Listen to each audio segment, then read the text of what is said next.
scène de la pièce Les sorcières de Salem d'Arthur Miller.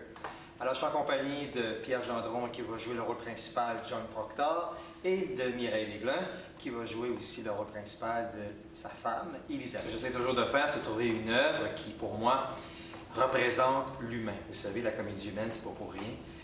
J'aime qu'on rit, j'aime aussi qu'on touche à des sentiments qui sont propres à l'homme et qui voyagent dans le temps. Et moi, ce que j'aime dans cette pièce-là, et je trouve que la traduction de Grégoire et Michel Dumont est extraordinaire, c'est que c'est un feu roulant. Ça part, la première réplique, et là...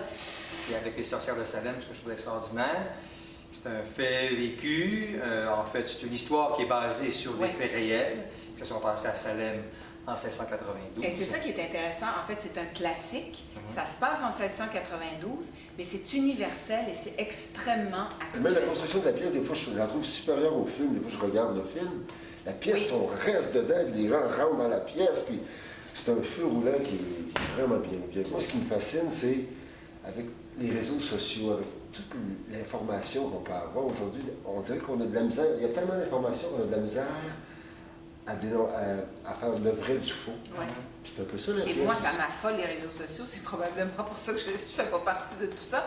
C'est que n'importe qui peut émettre une opinion, n'importe qui peut dénoncer à tort quelqu'un, etc. Puis c'est ça, Salem. C'est Abigail qui décide de se venger. À un moment donné, ça la dépasse, puis à un moment donné, elle en jouit parce qu'elle voit le pouvoir qu'elle a. Et là, elle a la main mise sur ses petites amies, elle a la main mise sur ce village, et elle va faire croire aux adultes cette machination invraisemblable. Et ça ressemble beaucoup à ce qu'on voit sur les réseaux sociaux. Autant ça va toucher les ados, parce que c'est quand même une histoire où le centre, c'est une histoire aussi d'adolescents, et puis en même temps, ça va faire réfléchir les adultes, ça va... tout le monde est concerné par ce qui se passe dans cette pièce-là. C'est un grand chef-d'œuvre. Alors moi, je vous invite à venir voir Les sorcières de Salem. Vous allez, du début de la pièce jusqu'à la fin, être sur le bout de votre siège.